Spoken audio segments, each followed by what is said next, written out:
avec le dernier médaillé d'or français en athlétisme au JO qui nous attend et qui a un sacré défi. C'est l'invité de l'équipe de choc.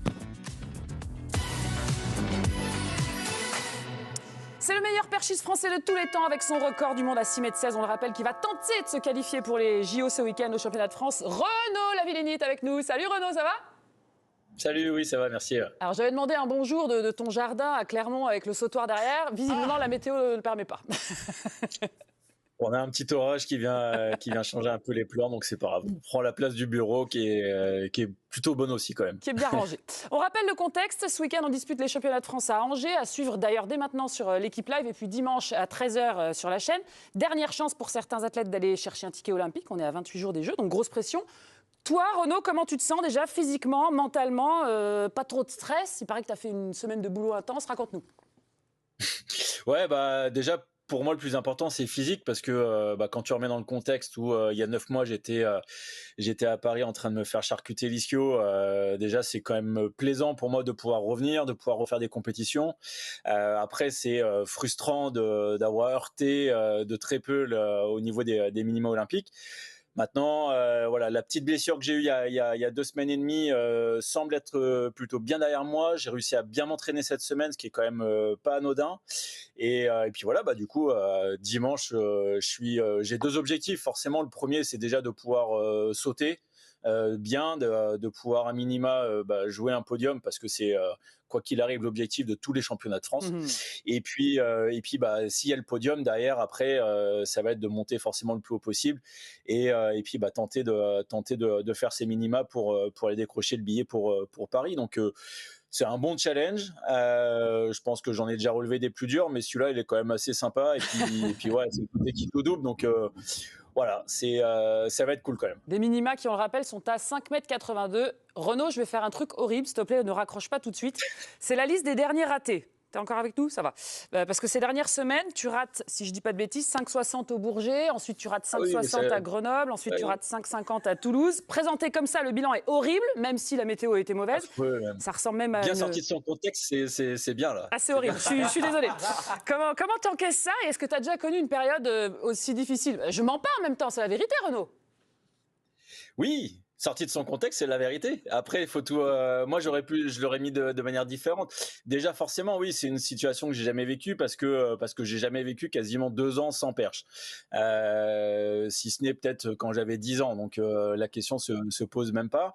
Là, après, le truc, c'est que j'ai dû reprendre les compétitions, non pas parce que j'étais prêt, mais parce qu'il fallait, parce que le calendrier faisait que j'avais pas le choix. Ah oui. Donc forcément, il y a un petit manque de préparation. Il y a des petits trucs qui vont moins bien. Moi, je suis quand même resté sur une sortie en Pologne avec 5,72 m où je rate de pas grand-chose les minima. Derrière ma victoire à Pierre-Bénite où je fais 70 et c'est en plus sur ce saut-là où je me blesse, mais j'arrive quand même à sauter à 80 derrière.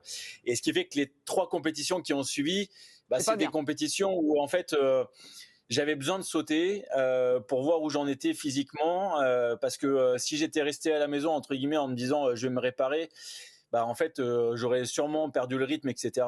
Et donc voilà, donc on va regarder ça. Oui, j'ai raté, c'est comme ça, c'est chiant, c'est pénible. J'ai eu des contextes en plus où les conditions m'ont pas aidé et quand tu es en perte de repère, c'est encore plus compliqué. Mais voilà, ça fait partie du jeu et donc ouais, j'ai une situation qui est entre guillemets pas confortable, mais comme je le dis avec quand même pas mal de légèreté, c'est que j'aurais pu ne pas être capable de défendre mes chances tout de suite parce que l'opération aurait pu demander plus de temps que prévu. Donc moi je retiens ce côté positif. T'as raison. Et là voilà, depuis les images qu'on voit à Toulouse, la barre des 5,50 que j'ai raté ce jour-là, je l'ai passé plusieurs fois à l'entraînement et même plus. Donc voilà, j'ai réussi à remettre un petit peu les choses en ordre et donc il y a plus qu'à attendre maintenant dimanche de voir comment si je vais m'en sortir, en tout cas j'espère, et puis on verra un petit peu tout ça quoi. Mais tu nous rassures en nous disant ça, parfait. Pierre Bobby, tu te souviens, il était en plateau la dernière fois, il adore la perche. Oui. Non, salut Renaud. Non mais je t'ai vu arriver avec plein d'enthousiasme et les chiffres qu'a énoncé France tout à l'heure. Non mais honnêtement, c'est moi d'un point de vue de sportif, en fait, je me dis que tu vois que le positif. En fait, je crois que t'as rien à perdre en fait. vu étant donné les blessures que tu as eues, vu comment tu es revenu et que bah, c'est que du kiff. Si tu passes, tant mieux. Si tu passes pas, bah, tu auras fait ce qu'il fallait et puis basta, quoi. Ouais, bon après, moi, c'est le discours que j'ai depuis un an. Il y a un an, j'arrivais à peine à choser 5,40 au mieux. J'avais mal partout, c'était un enfer. Je me suis fait opérer. Et dès lors que j'ai eu cette opération, je savais que, je veux dire, quand j'entends quelques témoignages de personnes qui ont eu la même chose, ils sont pas revenus au plus haut niveau et encore moins en si peu de temps. Donc là, clairement, de toute façon, moi, la qualif pour les Jeux de Paris, c'est que du bonus. Si j'y arrive, franchement, ça sera extraordinaire. Je serai extrêmement ravi.